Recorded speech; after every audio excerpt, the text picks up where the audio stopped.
Good afternoon, everyone. Thank you all for being here today. And thank you, Mr. Secretary, for joining us with your team.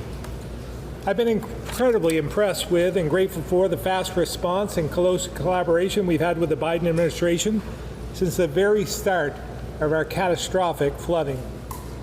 Vermont will need federal support as we rebuild. And it's clear to me that FEMA, the Department of Transportation, and the White House are committed to helping us get through these difficult times. Today, the Secretary was able to see firsthand some of the incredible damage to our infrastructure. As someone who worked in construction for 35 years, I know how much work lies ahead, and I know it won't be easy. As I mentioned a few days ago, when it comes to rebuilding our roads and bridges, it will take some time. In fact, we closed out our last Irene project just this past year, but we will rebuild, and we'll build back better than before. We'll manage the recovery work at the same time we start projects that were already planned, using funding from the historic bipartisan infrastructure law passed by Congress and signed by the President, and I know the Secretary worked hard to get that across the finish line. This will be challenging, but by using all these federal resources, we have an opportunity to ensure the infrastructure Vermonters rely on is strong and more resilient. Here today, we have many VTrans employees who will be critical to that work. They've also been heroic in their response to these floods, working around the clock to reopen roads and keep Vermonters safe. We owe a debt of gratitude to them, local crews, and contractors across the state. I also want to thank our team in the SEOC, the State Emergency Operations Center, some here with us today. Thank you so much.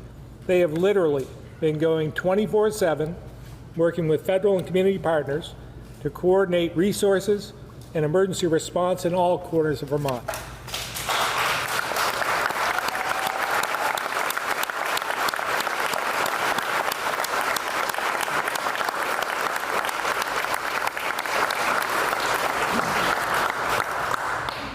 They're working hard day in and day out to serve the state they love, and we're very fortunate to have such a strong team at the helm.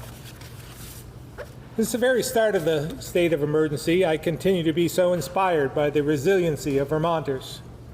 We've seen this before, whether it was 12 years ago after Irene or during the pandemic. Vermonters have shown time and time again they're willing to step up, push through hard times, and meet the moment. We've seen neighbors helping neighbors, communities organizing to those in need to help those in need, volunteers helping each other, other homeowners to muck out their homes, businesses donating supplies, and more. Now, while it appears the worst is behind us, although I do have some concerns about rain tomorrow night, I know, we'll need that spirit of generosity and resiliency as we transition into the recovery stage. And I know people are still hurting, and the pain and damage caused by these floods won't be healed overnight. So we can't lose focus on the task at hand, and we need every impacted Vermonter to know we're in this with you until the end of this long road ahead. My team and I will continue to make sure you have as many resources as possible to rebuild and recover. And I also know Vermonters will continue to step up, be Vermont strong and tough too. With that, it's my sincere honor to turn it over to Secretary Buttigieg, and once again thank him and his entire team for their commitment to Vermont and helping us through our time of need. Being here has sent a powerful message, and we're so very grateful. Mr. Secretary.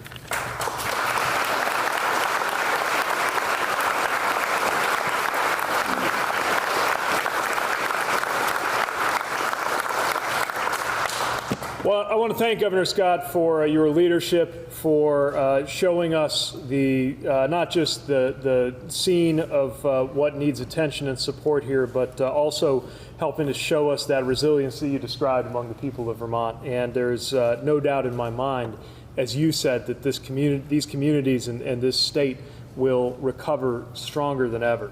I want to recognize Senator Welch, who was with us earlier today, as well as Senator Bernie Sanders. I have been in touch with both of them, as well as Governor Scott throughout this process, and also Representative Balint, who was with us as we were meeting with people who have been impacted and visiting impacted communities. I want to thank all of the state and local leaders who are joining us here, our Federal Highway Administrator, Shaylin Bott, and his team, as well as all of our DOT personnel, FEMA, who have been so central to this response, and most importantly, want to join the governor in acknowledging the first responders who have worked tirelessly across the state and region for the last week, who have rescued hundreds of residents and facing one of the worst natural disasters to hit this region in a century, exemplifying the bravery and the responsibility that people feel here to look after one another.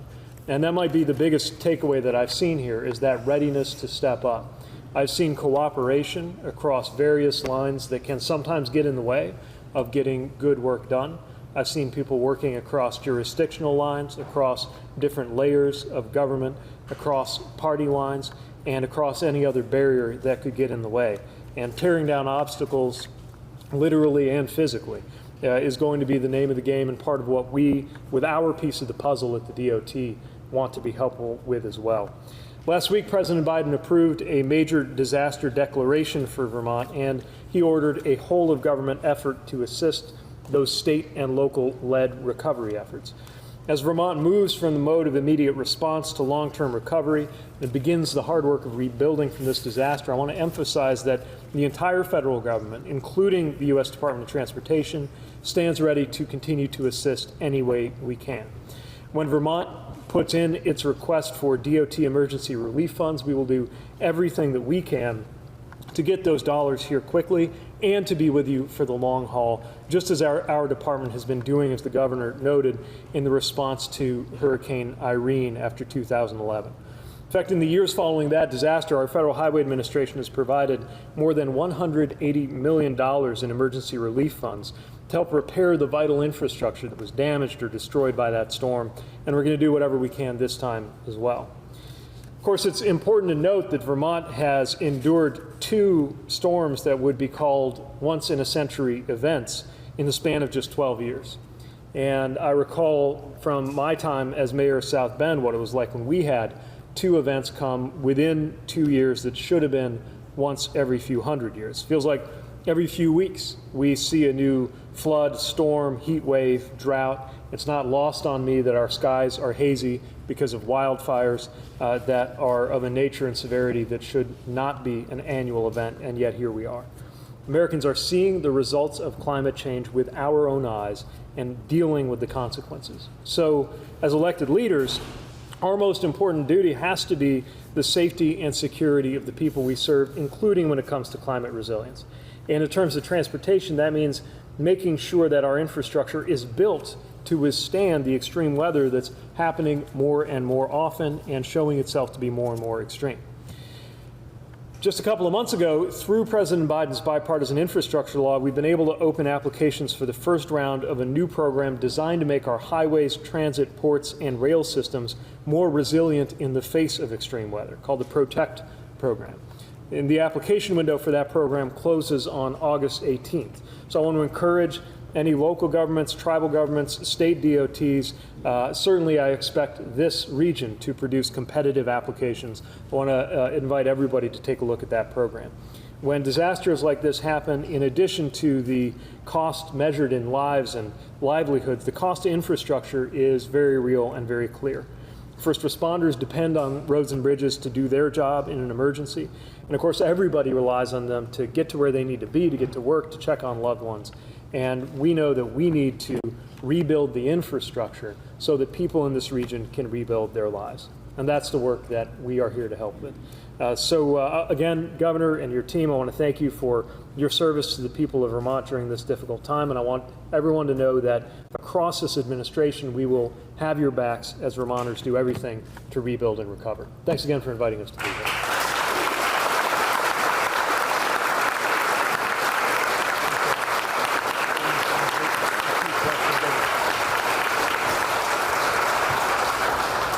Mr. Secretary, I know you're on a tight time frame, but we'd like to take a few questions if we could. Sure thing.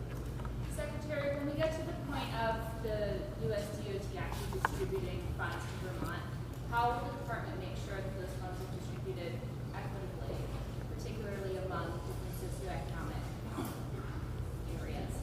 Well, with emergency relief funding, there are two layers to that funding. What's called quick release, which is to get dollars out quickly, and then there's the reimbursable basis for the longer run. And that is based on the request that comes in from the state. And I know this is a state that's paying a lot of attention to making sure different communities are served well. The governor was pointing out the economic hardship that a lot of the communities we saw have already been through. We were looking at how areas like Woodbury and Hardwick are trying to use tourism and recreation to build an economy that's been through a lot. We saw Barry, and I know that there's been a lot of concern here. Obviously, our administration cares deeply about equity as well. And sometimes that means racial equity. Sometimes that means making sure rural areas or economically underserved areas are being taken care of. And I would emphasize that's not just something that is important to consider as you're ensuring everybody who is hardest hit in a storm or disaster that their needs are met, but also more generally as we look at the different applications coming into all of our programs. And we're really proud of the record we are building up of making sure that underserved and overburdened communities see at least their fair share of the funds.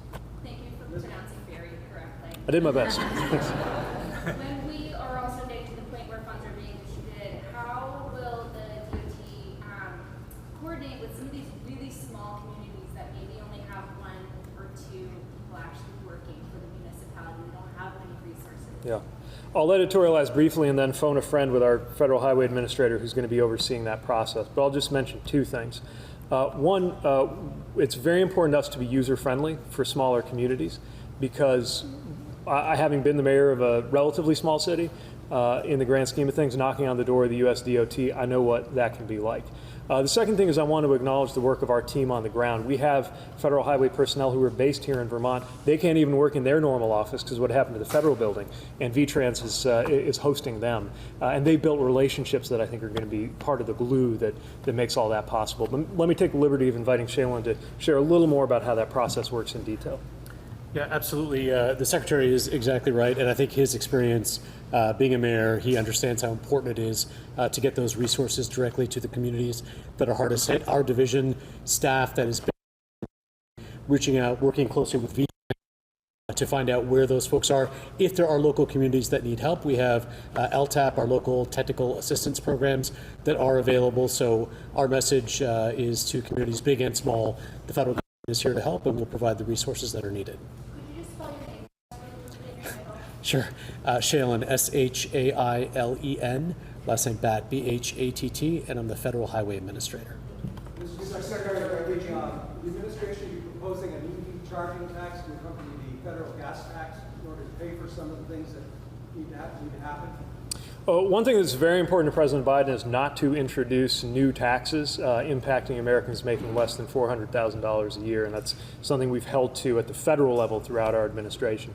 We know that states are challenged in order to find different ways to fund their roads. Of course, every state has a somewhat different structure in terms of how they do that. Some have introduced a fee on EVs that's designed to offset the gas tax that people are not paying, but it's really going to depend from state to state based on how that state envisions its funding structure. At the federal level, we've seen general dollars going in to meet that gap in the Highway Trust Fund. There remains a longer-term question about what to do as the federal gas tax obviously will become, each passing year, a less and less significant part of how we fund our roads. Mr. Secretary, what memory or message will you take back to Washington from the affected areas that you saw today? You know, when you see that that hotel in Hardwick that was cut in half and carried down the river, when you see the impact on the road near Woodbury, when you see the railroad tracks coming out of Barrie, where the track is still there, but the ties under it are gone, and you know a train's not going to be able to run over that. You see just how urgent it is to make sure these communities get the help that they need. But I would add, when you see everybody from the local select person to property owners to state legislators to the leadership team here, the governor and federal representatives, all standing together working through how to do that, you see the kind of cooperation that makes it possible for us to be a good partner at the federal level. So there's no question in my mind that the resilience and the determination of these communities will get them through this. In particular, it was poignant to see that rail trail, which is more than just a nice thing to have. It could be an economic engine in this region that I know the governor was looking forward to inaugurating. I'll just ask that you all save me an invitation when you do get it up and running, because that's, I think, going to be a great symbol of the resilience of the communities here when that is introduced and with all the economic benefit that's going to bring.